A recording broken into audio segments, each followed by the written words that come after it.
Alléluia. Je bénis aussi l'ange de l'église qui est notre papa, Pasteur Simon Ndinga. À chaque fois, il nous donne cette confiance renouvelée dans sa présence de prêcher la parole parce qu'il a confiance en nous. Amen. Que son Dieu nous bénisse abondamment. Je bénis aussi mes frères prédicateurs, prédicatrices qui sont dans cet lieu, que nous préparons cet mois, cet événement ensemble, qui est le Dieu des pasteurs Simon Ndinga, qui bénisse abondamment à l'occurrence de notre frère Jaïbé, notre frère Joël et Papa Dali, que le Dieu des pasteurs Simon Ndinga vous bénisse abondamment. Je bénis encore toi, papa et maman, qui nous sommes ensemble pour écouter la parole. Que le Dieu de notre pasteur vous bénisse énormément, énormément. Amen.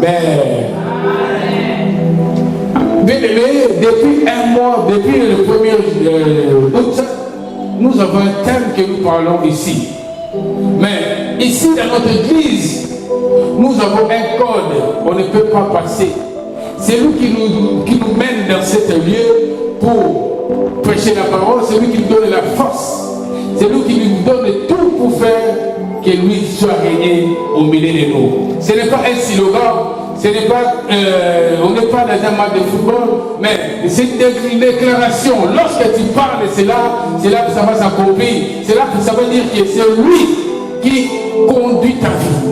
C'est lui qui ordonne les choses de ta vie. Il s'appelle, lorsqu'on dit Jésus-Christ est, Jésus-Christ est, Jésus-Christ est. Amen, amen. Jésus-Christ est Seigneur, il est notre Seigneur. Parce que lorsqu'on parle du Seigneur, c'est lui qui donne tout, c'est lui qui conduit nos vies, il nous prend en charge. Amen. Amen. Mais bien aimé, avant d'aller plus loin, j'aimerais tirer l'attention à quelqu'un. Je vais dire quelque chose. Mais vous savez, ce que nous lisons dans cette parole, la Bible, c'est un livre de répétition. Je répète, la Bible, c'est un livre de répétition. Cela veut dire, tout ce qu'il est écrit dedans, ça doit le répéter dans nos vies. Tout ce qu'il est écrit dedans, ça doit répéter dans nos vies. Amen. Ok. Et nous avons notre thème qu'on connaît tous, qu'on parlait des miracles de Dieu, ou les dieux des miracles. Mais ce matin, moi j'ai ramené un système intitulé La foi qui engendre les miracles. J'ai béni notre frère Joël qui est passé déjà, Papa Dadi, notre frère Joël, et on est toujours dans le même alignement. Bien aimé, vous savez, si l'église existe aujourd'hui, parce que les apôtres, ils travaillaient les mains à main. Les apôtres, ils travaillaient, ils donnaient des mains à l'autre, ils donnaient les mains à l'autre. Lorsque l'autre il a arrêté, l'autre il vient. Donc nous aussi, nous devons suivre cet chemin. Nous devons suivre cet chemin. On va se centraler. Amen. Et ce matin, moi j'ai utilisé mon soutien, c'est la foi qui engendre les miracles. Les miracles sont prières, beaucoup de miracles. La foi qui engendre les miracles. Je n'aimerais pas aller directement sans parler de la foi. Mais mes collègues, ils ont parlé de la foi parce que la foi, c'est quelque chose de très important. La foi, c'est quelque chose de très capital. Même dans nos vies, même dans les vies spirituelles, la foi, c'est quelque chose de très important. C'est pour cela même la Bible dit, sans la foi, personne n'est agréable à Dieu. Mais moi, j'ai défini la foi comment? Ma première définition, j'ai des définitions pour donner. La première définition, j'ai défini, c'est lorsque vous espérez en des choses qui ne sont pas vues. Lorsque vous espérez en des choses qui ne sont pas vues, mais sont vraies. Est-ce qu'on est avec moi? Amen. Maman Niquette, ça va? Toi qui écris, ça va? Amen. Comment? Ils ne sont pas la foi, c'est lorsque vous espérez en des choses qui ne sont pas vues, mais qui sont vraies.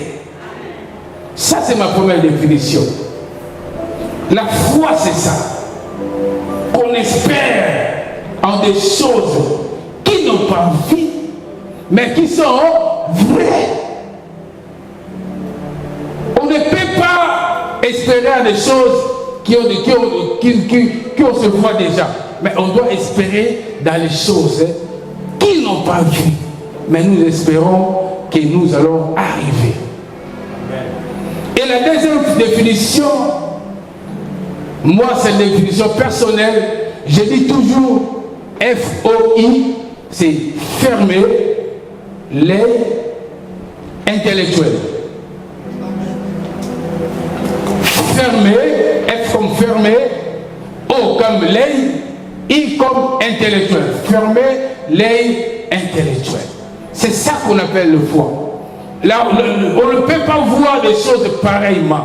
Par exemple, on me dit ça c'est rouge, mais moi, l'œil intellectuel me dit ça c'est rouge. Mais moi, dans l'œil spirituel, je vois ça c'est bleu. C'est ça la foi, bien aimé. Il y a aussi, lorsque vous voyez qu'aujourd'hui, Papa Miguel est en train de prêcher, il y a quelqu'un qui va dire, il n'a pas de background, il n'a pas de diplôme, il n'a pas cela, il n'est pas consacré. Mais je vous dis que toi tu vois comme ça, mais le pasteur Simon, il a vu un œil, il a fermé cet œil intellectuel, il a vu dans l'œil spirituel. Donc fermez l'œil intellectuel. Toi, tout ce que toi tu vois, des choses naturelles, mais il y a des hommes qui voient des choses surnaturelles. On n'est pas pareil. Donc la foi, c'est la base de laquelle où les chrétiens doivent se baser. La foi, c'est quelque chose qui nous ramène à être charismatique. J'ai béni encore lorsque mon père dit, tu vois, je suis charismatique. Pourquoi? Parce qu'il n'écoute pas comme les gens écoutent. Il ne voit pas comme les gens ils voient. Même les choses ils sont comme ça, il voit comme ça, mais lui ne voit pas pareillement. C'est ça la charismatique. La foi, ça nous amène à être charismatique. Et pour introduire mon message, on va voir dans le livre d'Hébreux, Hébreux 11, versets 24 à 25. On va voir un homme qui était charismatique et qu'est-ce qu'il a fait pour avoir la foi. Je suis toujours à l'introduction. Est-ce qu'on peut s'élever pour la parole, pour honorer la parole? Lis bien ma sœur, lis avec précision, comme ça les gens comprennent. Je vais lire dans Hébreux 11, au verset 24 jusqu'à 25. Okay. J'ai le nom du Seigneur. C'est par la foi que Moïse, devenu grand, refusa d'être appelé fils de la fille de Pharaon, aimant mieux être maltraité avec le peuple de Dieu que d'avoir pour un temps la jouissance du péché. La parole du Seigneur. Amen. Est-ce qu'on peut acclamer pour la parole de Dieu? Ici, je parle de la foi, bien-aimée. Ici, je parle de la foi, c'est l'homme charismatique de Moïse. La Bible dit, c'est par la foi. C'est par la foi. Ce n'est pas par autre chose. C'est par la foi. Moïse, il avait la foi. C'est lui qui était dans la maison de Pharaon. Mais il avait la foi. La Bible dit, c'est par la foi que Moïse devenit un grand. Bien aimé, la foi, ça peut nous ramener dans la grandeur. C'est lui qui a la foi, ça va nous ramener dans la grandeur. La foi, c'est quelque chose, on ne peut pas jouer avec ça. Moïse a dit, la Bible dit, par la foi que Moïse devenit un grand. Et la suite, refusa. Dans la foi, il y a une dimension de refuser ou d'accepter. Dans la foi, il y a une dimension de refuser ou d'accepter. Quelqu'un qui a la foi, quelqu'un qui est charismatique, lorsqu'on lui propose quelque chose, il regarde d'abord. Ici, Moïse, il n'est pas venu un grand parce qu'il a accepté. La Bible dit Moïse, il a refusé. Il a refusé pour devenir grand. Il a refusé quoi? Moïse, il a refusé d'être appelé la fille, non, le fils de fille de Pharaon. C'est par exemple, on te dit que toi, on va t'appeler le fils ou le fils de Macron. Automatiquement, tu dois accepter. Tu vas voir des choses qui sont naturelles. Tu vas voir les maisons, tu vas voir tout cela. Mais ici, la Bible dit Moïse refusa. Pourquoi Moïse a refusé? Pourquoi Moïse a refusé? Parce que Moïse était un homme charismatique. Il n'acceptait pas des choses qu'on peut accepter. Bien aimé, ici Moïse, il était comme les Congolais lorsque les Congolais disent Abetiamo Tchondo, Abetiamo football. Et j'aimerais dire à quelqu'un, ce matin, si par exemple toi et moi, on nous propose un travail de 2500 €, on te dit, tu vas aller travailler 2500 €, tu vas commencer ça à 12h30, et on t'a donné le programme à l'église, un mois, une année de modération. Est-ce que toi tu vas accepter? Je pose la question. Ça c'est la foi. Moïse a refusé. Pourquoi? Parce qu'il savait, si j'accepte, j'aurai besoin de tout. J'irai comme un prince dans la maison de Pharaon. Mais toi, moi, Francis, est-ce que tu vas accepter? C'est ça la foi. On ne joue pas avec la foi. Pour devenir grand, chacun de nous ici, on cherche à devenir grand. Personne ne cherche à devenir petit. Mais il faut refuser les choses. Il y a aussi une dimension de refuser. On doit refuser. C'est pour ça que tout à l'heure je disais que tu dois fermer ton œil intellectuel. Tu vas regarder l'œil spirituel. Bien aimé, il y avait dans 2017, lorsque j'ai passé mon permis, vous savez, quand j'ai passé le permis avec l'inspecteur m'a dit allez à gauche, mais moi je suis parti à droite. Donc c'était éliminatoire directement. Et comment dirais-je, la femme qui était mon monitrice, elle m'a dit que Miguel, c'est fini, là c'est mort, tu n'auras pas le permis. Moi je lui ai dit non. Moi j'ai la foi, j'aurai le permis. Dieu va changer ça en bien. Et la dame elle-même m'a appelé, Miguel, je t'ai défendu parce que tu as un enfant déjà, je n'ai pas l'inspecteur, il t'a donné le permis. Pourquoi? Dans l'œil comme ça, dans l'œil intellectuel, c'est déjà perdu. C'est déjà perdu. Regarde Moïse ici. On l'a proposé. On l'a dit. Il y a tout à la maison de Pharaon. Mais il a dit non. Moi, je refuse d'être le fils, des filles de Pharaon.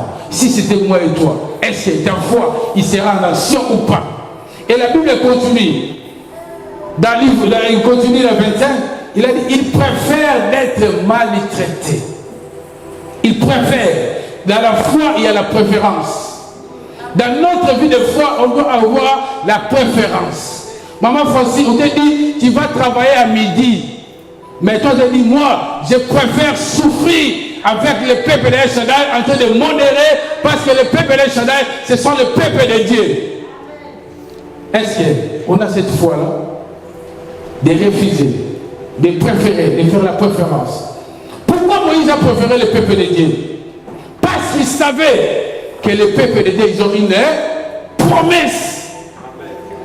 Toi, tu sais, dans cette église, il y a la promesse. Est-ce que toi, tu vas accepter de tout abandonner pour El Shaddai? Tu préfères? 6 ans passés, pasteur ici, on m'a proposé un travail. Là où pasteur, il me donnait la formation de modération. On m'a donné même heure. J'ai refusé. Et ce travail, derrière ce travail, il y avait la promesse d'embauche. J'ai passé là, j'ai refusé. Je l'ai dit, moi je suis les cours bibliques. Ils étaient étonnés. Et quelques mois après, ils m'ont embauché. Pourquoi? J'avais refusé. J'ai préféré d'aller à l'église. Est-ce qu'aujourd'hui, toi et moi, on parle de la foi? Est-ce que cette dimension de la foi qui ramène une charismatique? Bien aimé, il y a des fois, vous avez l'esprit Wenge. Comme les Congolais disent, je suis Wenge. Ah oui. Je suis Wenge. Je suis Wenge. Je suis Wenge. Quel type de dit? Mais je suis pas proposé au Ghana. Aucun Ghana. Où est la foi? Et tu attends le miracle. Tu n'auras pas le miracle. Les miracles, ce sont des gens qui préfèrent et ces gens qui font leur choix au nom puissant de Jésus. Alléluia, alléluia. Parce que Moïse, il savait dans les enfants de Dieu, il y a une promesse. Dieu l'a promis déjà. Il y a une promesse dans cette église. Gardez la foi. Amen. Que Dieu nous bénisse abondamment. Que Dieu nous fasse du bien. Alléluia. Ok. Ce matin, on parle des miracles. Mais les miracles dont on parle ce matin, c'est un miracle qui engendre. C'est la foi qui engendre les miracles. Ce n'est pas le miracle qui vient de toi, mais c'est toi qui as la foi, tu dois engendrer un miracle. Engendrer un miracle. Tu dois engendrer, on est obligé d'engendrer des miracles à nous. Amen. Et lorsqu'on parle engendrer, cela veut dire quoi? Engendrer, c'est produire quelque chose. Engendrer, ça veut dire produire quelque chose, de faire naître. On doit faire naître quelque chose. Par là, je peux dire la foi, c'est comme une grossesse. Celui qui a la foi, c'est comme quelqu'un qui a une grossesse. Une grossesse, ça va toujours terminer, toujours engendrer quelque chose de merveilleux. Que tout le monde attend. Mais tu ne sais pas quand ça va venir, mais j'ai la foi. Je dois engendrer quelque chose. Amen. Et le miracle, on a déjà défini, donc on a défini, nous tous on a la définition des miracles. Mais sans plus tarder, parce que le temps nous presse, on va rentrer dans notre texte de base, Marc, chapitre 2, premier verset au 5e verset. Je lis au nom du Seigneur. Amen. Quelques jours après, Jésus revint à Capernaum. On apprit qu'il était à la maison. Et il s'assembla un si grand nombre de personnes que l'espace devint la porte, ne pouvant plus les contenir. Il leur annonçait la parole. Des gens vinrent à lui, amenant un paralytique porté par 4 hommes. Est-ce qu'on peut dire 4 hommes? Vous pouvez souvenir de ta Bible, 4 hommes. Souvenez le site de ta Bible, souvenez 4 hommes. 4 hommes. Allez-y. Verset 4. Comme ils ne pouvaient l'aborder à cause de la foule, ils découvrirent le toit de la maison où il était. Et ils descendirent par cette ouverture le lit sur lequel le paralytique était couché.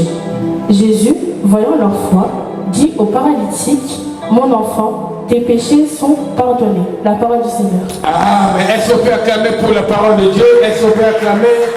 Alléluia, alléluia. Ok. Ici, la Bible nous dit, quelques jours après, donc cela veut dire Jésus, il était à Capernaum, il a guéri un lépreux, après il s'est rendu dans notre ville, après il s'est revenu encore au Capernaum. La Bible dit, quelques jours après, Jésus revient au Capernaum, et les gens, ils ont pris que Jésus, il est là. Parce que Jésus, avant d'aller à Galilée, il était à Capernaum, il a guéri un lépreux. Et toute la ville, ils avaient écouté de cela, il avait des miracles. Et lorsqu'il revient encore à Capernaum, et la Bible dit, tout le monde, ils l'ont écouté. On a appris qu'il était à la maison. J'aimerais dire à quelqu'un ce matin, Jésus est avec nous dans cette maison, dans la maison d'église. J'aimerais dire à quelqu'un, Jésus est avec nous. Les miracles qu'il a fait le vendredi, il fera aussi aujourd'hui, parce qu'il est le même hier, aujourd'hui, éternellement. Et verset 2, il s'assemble à un grand nombre de personnes, que l'espace devenu de la porte ne pouvait plus contenir. Lorsque Jésus est venu, il y avait un grand nombre de foules. Il y avait un grand nombre de foules parce que tout le monde voulait écouter Jésus. Il voulait voir qu'est-ce que Jésus fait. Mais dans ce groupe, il y avait des gens qui voulaient voir Jésus et il y avait des gens aussi qui venaient juste écouter. L'autre aussi qui venait voir qu'est-ce qu'il va faire.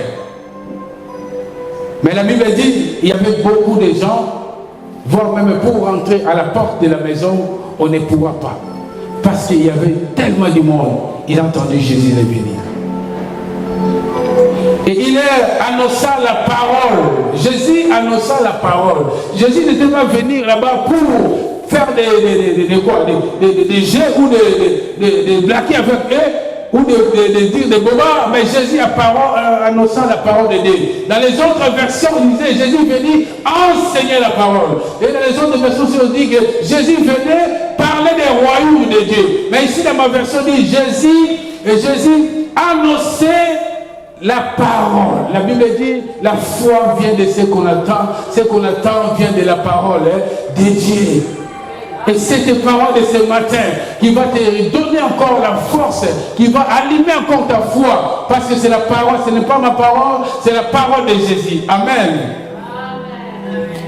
Et troisièmement, la Bible dit des gens virent à lui. Des gens virent à lui amener un paralytique porté par 4 hommes. Ça, c'est notre message qui commence par ici. Des gens qui virent à lui amener un paralytique porté par 4 hommes. Les 4 hommes là, ça signifie toi et moi. Les 4 hommes là, ça veut dire c'est l'église. Les 4 hommes, ça veut dire c'est lui qui est responsable de quelque chose. Et la Bible nous parle, elle dit les gens virent à lui. Les gens virent à lui. Mais les gens, ils avaient écouté. Ils avaient écouté que Jésus, il était là.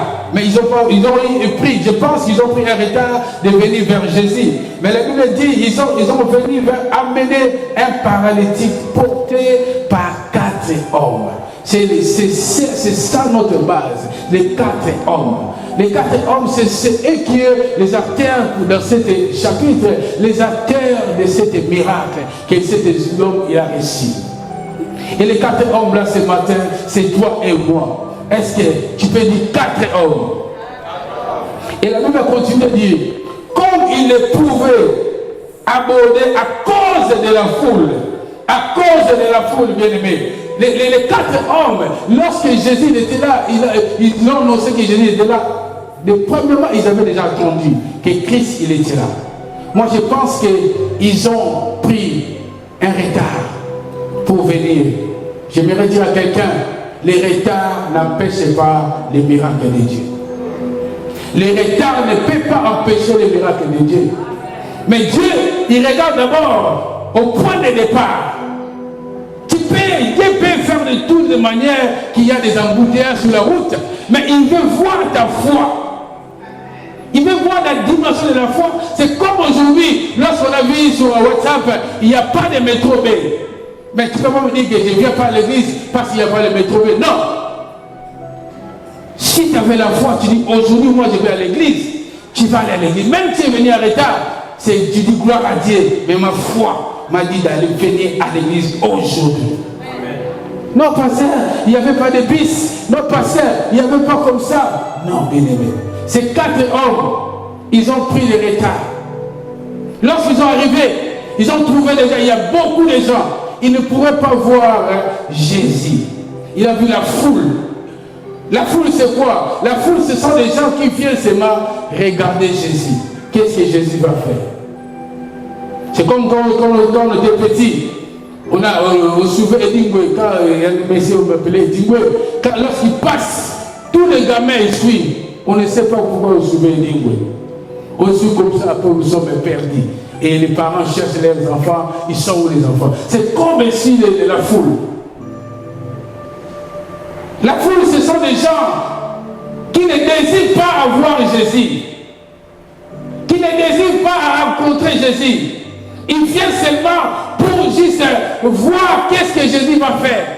Ils sont comme des spectateurs. Mais c'est les 4 hommes-là, ils étaient des athées. Ils ont pris un grand retard d'aller voir Jésus parce qu'ils avaient porté en eux un paralytique. Mais ils ont vu, tout était barricadé. Mais je veux dire à quelqu'un, celui qui porte la foi, un homme de la foi, il ne voyait pas les circonstances. Ils ne voyaient pas. Même ils sont fermés ici. Ils ont dit qu'on ne passe pas. On cherchera toujours notre solution. Et les 4 hommes, comme le Bible dit, ils ont cherché une autre solution. Bien-aimé, tu vas engendrer aujourd'hui des miracles. Mais tu dois chercher des solutions. Comment tu vas engendrer? Parce que tu es porteur des miracles. La Bible dit, comme il ne pouvait aborder à cause de la foule, il découvrit les toits de la maison où il était. Où il était qui? Où il était qui? Jésus. Où il était Jésus. Les 4 hommes, ils ont trouvé un endroit pour aller juste voir Jésus. Mais dans d'autres versions, ils parlent, ils disent qu'ils ont cassé les murs. Ils ont cassé les murs. Dans d'autres versions, ils ont trouvé un trou, ils ont fait un trou. Bien aimé, quelle cascade! Quelle cascade! Parce qu'ils savaient en eux, ils avaient la foi. Mais lorsque toi tu viens à l'église, tu viens comment, bien aimé? Tu viens comment à l'église? Tu viens comment? Tu es porteur de la foi. Tu viens comment? Les 4 hommes, ils ont fait des actions où personne peut.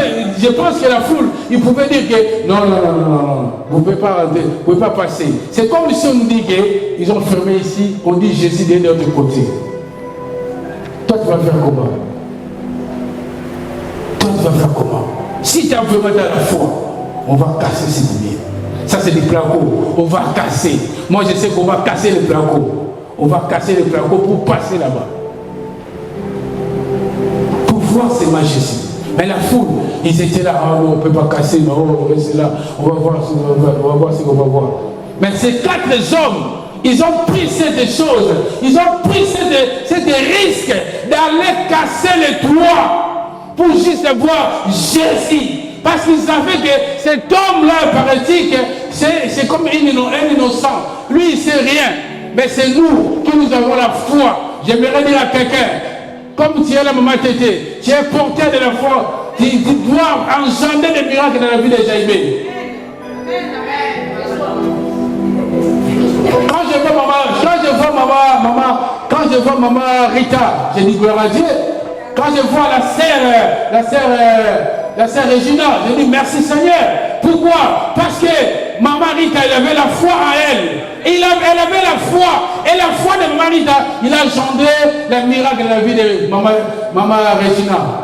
Aujourd'hui, maman Régina, quand tu le vois, il est souriante. Il parle. Pasteur, demain je vais venir à l'église. Pasteur, je te déclare ce matin, cet après-midi même, ta foi va engendrer des choses. Si tu as laissé maladie à la maison, lorsque tu vas retourner par rapport à ta foi, ça va déclencher des choses. Alléluia. Maman, ça c'est l'engendrement de la foi. Attache-toi à Pasteur Simon. Garde la relation pire avec Pasteur Simon.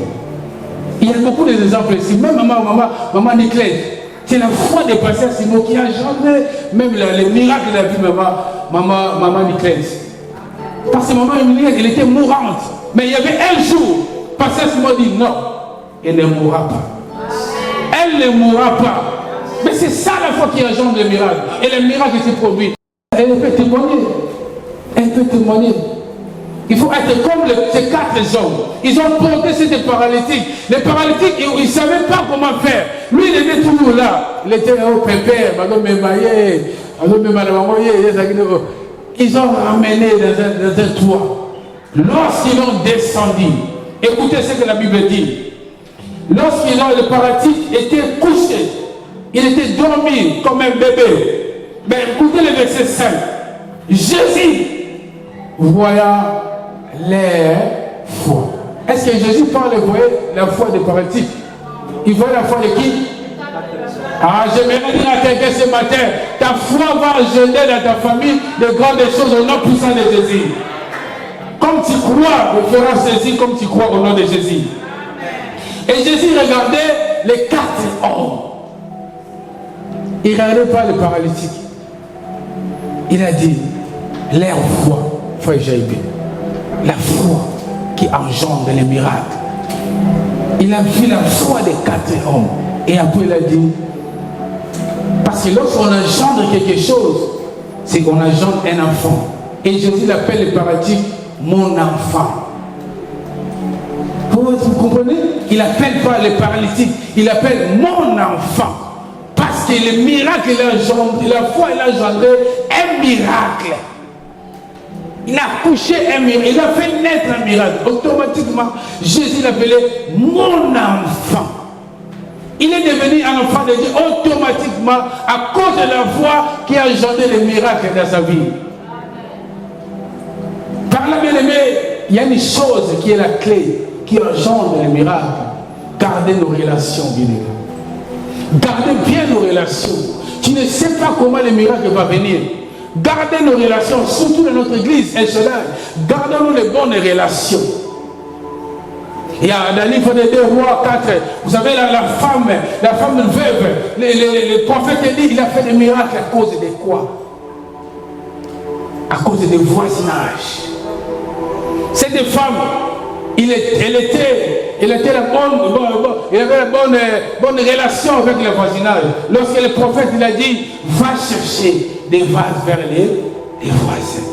Mais le problème c'est quoi? Toi, tous les voisinages, tous les voisins, il n'y a pas de relation, mauvaise relation. Bien aimé, Dieu fait toujours des choses à travers quelqu'un. Merci. Dieu fait toutes les choses à travers quelqu'un. Cette femme, il a dit même, je n'ai plus rien. Le prophète, il savait. Cette femme, il n'avait pas besoin de miracles.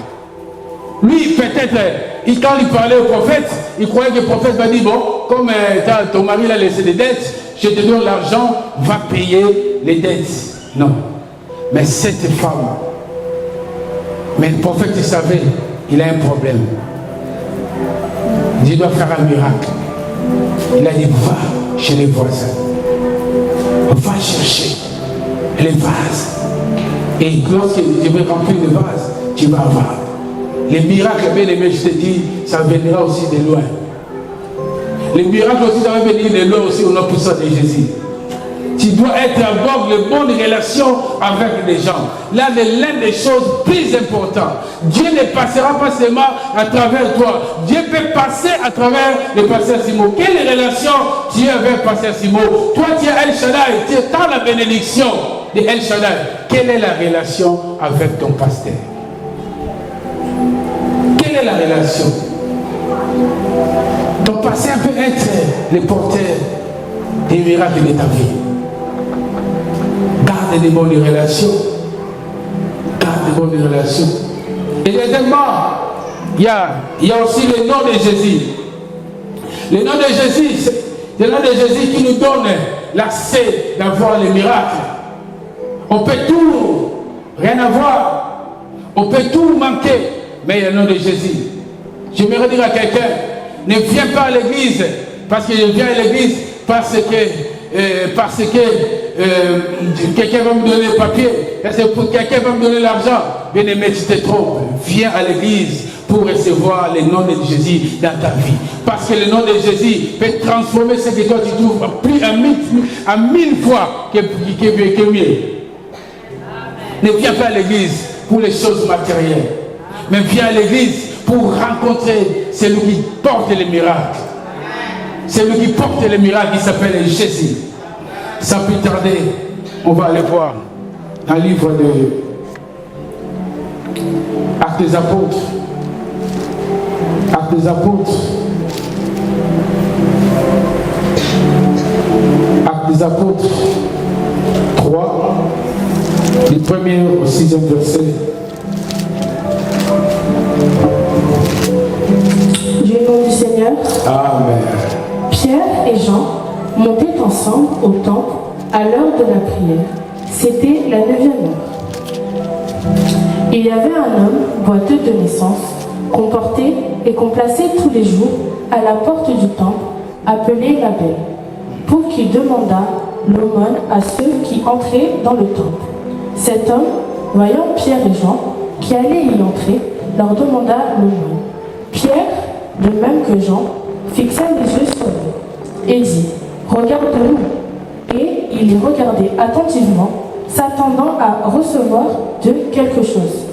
Alors Pierre lui dit « Je n'ai ni argent, ni or, mais ce que j'ai, je te le donne au nom de Jésus-Christ de Nazareth. Lève-toi et marche. » La parole du Seigneur. Amen. Est-ce qu'on peut acclamer pour la parole de Dieu? Écoutez, bien aimés, à chaque fois il y a des miracles. À chaque fois il y a un miracle, il y a toujours la foule qui empêche que les miracles puissent se produire. Vous voyez voir tous les miracles que Jésus a fait, vous voyez voir toujours, il y a la foule, il y a la foule, il y a la foule. Mais ici, dans l'Acte des Apôtres, on nous parle de Pierre et Jean. Pierre et Jean, il y avait un boiteux qui s'appelle la Belle, qui chaque fois, on les ramenait, par exemple à El-Shaddai, devant El-Shaddai, il demandait les aumônes, il demandait l'argent, les gens lui donnaient les habits, tout ça. Mais il y avait un jour, parce que nous sommes dans Acte 3, les apôtres, ils ont reçu le Saint-Esprit, Acte des Apôtres 2. Peut-être Pierre aussi, avant, il venait, il donnait l'argent. Peut-être Jean aussi, il venait, avant, il donnait l'argent. Mais les jours-là, la Bible dit, il a rencontré Pierre. Il demandait à ceux qui entraient au temple. Et ces hommes ayant vu Pierre et Jean qui allaient entrer, leur demanda l'aumône.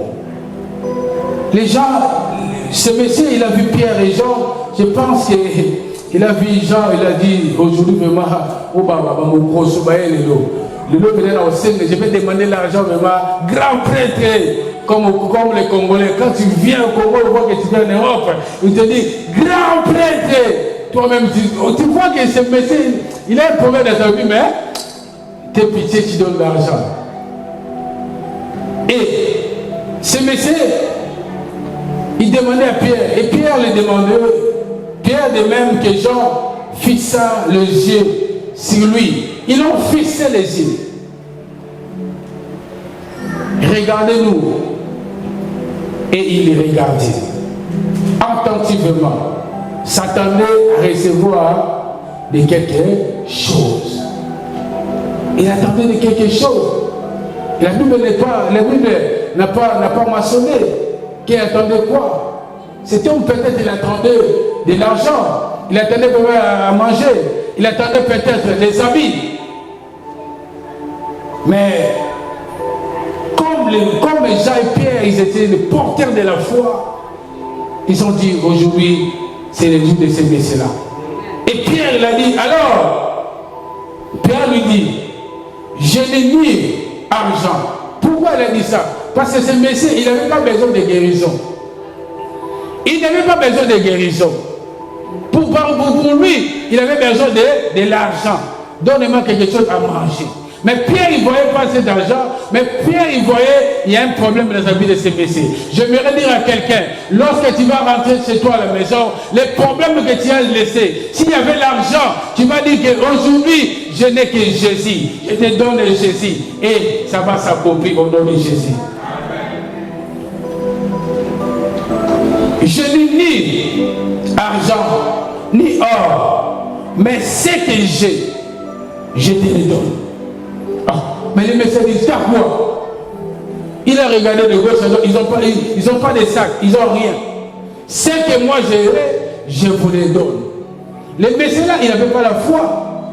Mais ceux qui avaient la foi, c'est Pierre qui avait la foi. Il croyait au nom de Jésus. Et automatiquement, dans l'instant même, il a dit, ce que moi j'ai, je le donne au nom de Jésus.